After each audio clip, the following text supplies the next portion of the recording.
Muy buenos días amigos, los saluda con el afecto de siempre su amigo Jesús Vázquez Trujillo en un programa más de mitos y novedades en la historia de México.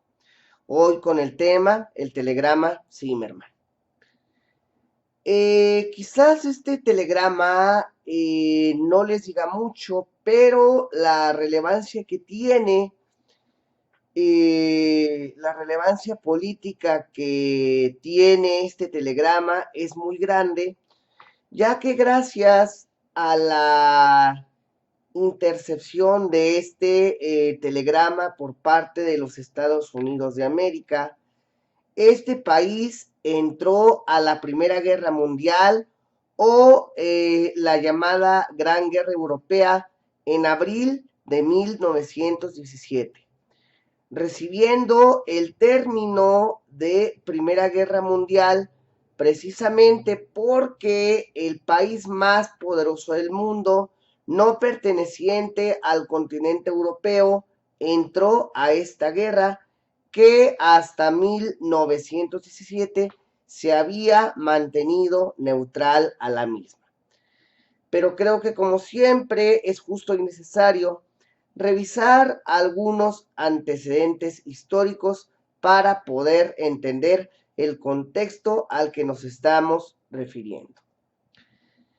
Como todos sabemos, la Gran Guerra Europea empieza en julio de 1914, librada entre los imperios centrales y la Triple Alianza formada por Alemania, Austria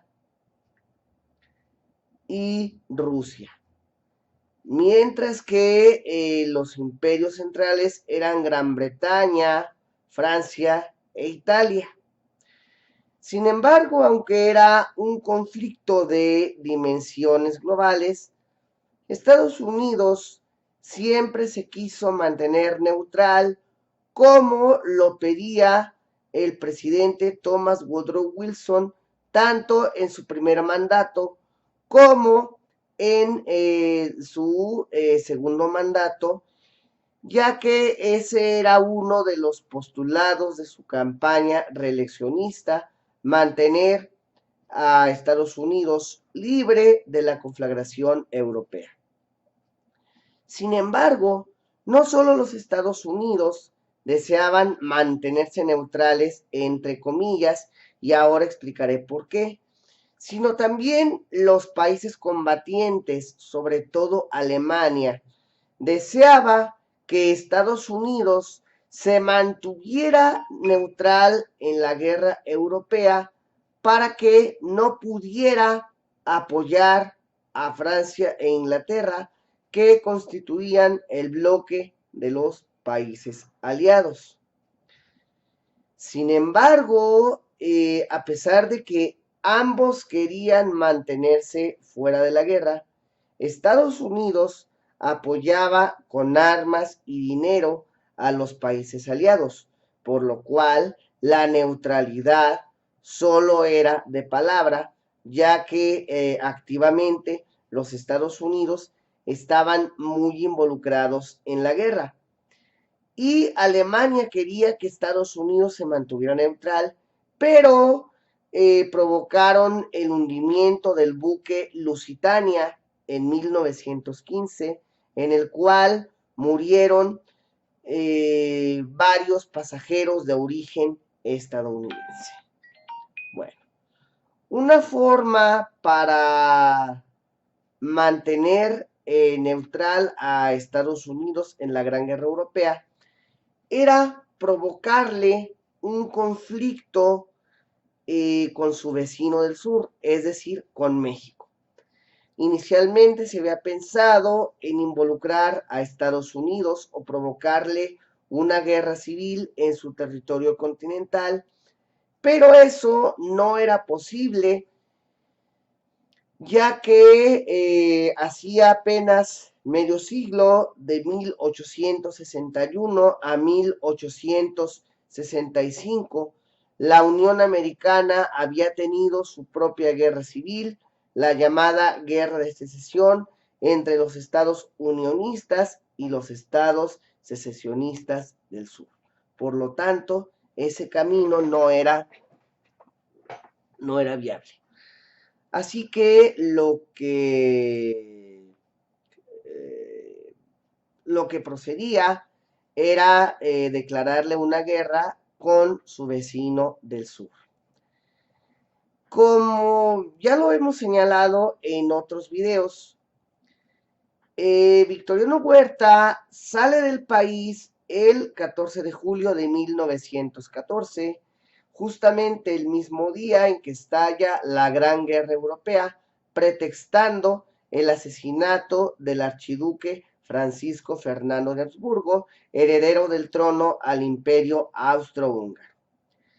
Huerta se embarcó hacia el exilio barcelonés, donde no obstante era vigilado por agentes del gobierno de Venustiano Carranza, agentes ingleses, agentes estadounidenses y por supuesto agentes del Kaiser Guillermo II. Pues tanto ingleses como estadounidenses y mexicanos consideraban a Huerta un hombre peligroso a pesar de estar en el exilio.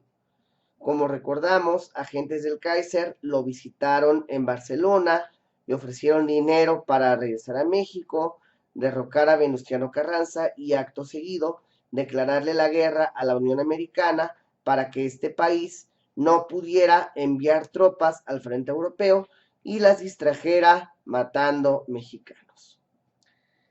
Huerta llega a Texas vía Nueva York, donde es aprehendido junto con Pascual Orozco por los Rangers tejanos, ya que el presidente Thomas Woodrow Wilson estaba más que enterado de lo que Huerta pretendía hacer. Ahí se destruye el primer intento de los alemanes por involucrar a México en una guerra con la Unión Americana. Posteriormente, en 1916, el agente alemán Felix A. Sommerfeld le paga al general Francisco Villa 8,000 marcos alemanes para que invada la población estadounidense de Columbus y provocar que Wilson mande tropas al frente mexicano y no al frente europeo. Esta vez Villa sí invade la población de Nuevo México y en efecto Wilson manda al general John J. Pershing a perseguir y capturar a Villa, pero no le declara la guerra a México porque Wilson no estaba dispuesto a caer en el juego de los alemanes. Posteriormente, Pershing sería quien encabezaría a las fuerzas estadounidenses en la Primera Guerra Mundial. Finalmente, como todos sabemos, Pershing permanece en México hasta el 5 de febrero de 1917. Salen de territorio mexicano sin encontrar a Villa, pero el cometido de los alemanes no se cumplió. Para ese entonces, el Kaiser Guillermo II estaba ya desesperado, estaba cansado y tenía que encontrar una estratagema desesperada para poder declararle ya la guerra entre México y Estados Unidos, por lo cual su ministro de Relaciones Exteriores, Sir Arthur Zimmerman, le sugiere la idea de hablar directamente con Venustiano Carranza, presidente de México, y pedirle apoyo para Alemania declarando la guerra a los Estados Unidos, alimentando el rencor o el sentimiento anti-yanqui prevaleciente desde la guerra de 1846-1848, en la que México había sido despojado de más de la mitad de su territorio. Convenciendo a Carranza de colaborar con Alemania si ellos ganaban la guerra, México iba a recuperar los territorios de Texas, Nuevo México, Arizona y la Alta California. Al Kaiser Guillermo II le parece excelente la idea propuesta por su ministro Arthur Zimmerman, por lo que el 17 de enero de ese mismo año de 1917, el ministro envía el telegrama cuyo trayecto debía ser de Alemania a Estados Unidos. En Estados Unidos, deberías de ser interceptado por el embajador alemán Andreas von Bernstorff, el cual se lo entregaría a su homólogo mexicano Friedrich von Edgar, el cual se lo haría llegar al secretario de Relaciones Exteriores, Cándido Aguilar Vargas, quien a su vez se lo entregaría en propia mano al presidente Venustiano Carranza.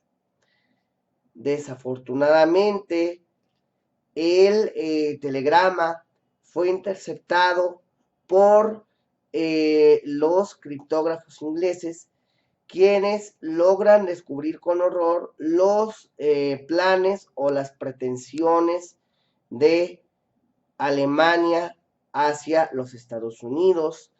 Los criptógrafos del así denominado Cuarto 40 le entregan el telegrama al embajador estadounidense en Londres, Walter Page, quien a su vez se lo entrega al presidente Thomas Woodrow Wilson. Una vez que Wilson tiene el telegrama en sus manos, lo hace público en abril de 1917. Carranza, por supuesto, niega la existencia del telegrama y niega haberlo recibido, aunque sí lo recibió. Pero cuando Carranza tuvo el telegrama en sus manos, la Unión Americana ya sabía del contenido de la nota telegráfica, así como de las intenciones del pueblo teutón. El telegrama, a grosso modo, dice que en febrero se pretendía utilizar o iniciar, mejor dicho, la guerra submarina indiscriminada, que con submarinos alemanes se obligaría a Inglaterra a hacer la paz en unos meses, que el presidente mexicano fuera un mediador entre Inglaterra, entre Alemania y el Japón, que pues todos unidos podrían hacer la paz en unos meses. ¿Qué hubiera pasado si el presidente Venustiano Carranza hubiera aceptado la propuesta del Kaiser Guillermo II de poder recuperar esos riquísimos territorios? Como es bien sabido, no era la primera vez que Carranza intentaba recuperar esos territorios norteños. Ya en enero de 1915, Carranza había ejecutado el fallido Plan de San Diego, cuya intención era precisamente recobrar esos territorios arrebatados. Afortunadamente, Carranza no aceptó la propuesta alemana porque, aparte de que ya estaba descubierta, los alemanes terminarían perdiendo la guerra y México no estaba en condiciones de ayudar a Alemania, además de que si México hubiese aceptado la propuesta teutona, los Estados Unidos no solamente se hubieran quedado con el territorio que ya poseían, sino también con otros estados más que México no hubiera podido defender. Muy bien, amigos, yo me despido, no sin antes recordarles que me pueden contactar en mi página de Facebook, Mitos y Novedades en la Historia de México, a través de mi correo electrónico jjvl1957@hotmail.com, a través de mi página de Facebook, Mitos y Novedades en la Historia de México, a través de mi cuenta personal de Facebook, Jesús Vázquez Trujillo, a través de mi número de WhatsApp 477-2477-110. No se olviden de darle dedito arriba si es que les gustó el video y suscribirse a mi canal de YouTube para que les lleguen los videos que estaré subiendo cada semana. Me pueden leer todos los jueves en la revista digital Verdades Guanajuato, con sede en Guanajuato Capital, y todos los viernes en el diario digital La Otra Plana, con sede en Torreón, Coahuila. Muchas gracias y hasta la próxima semana.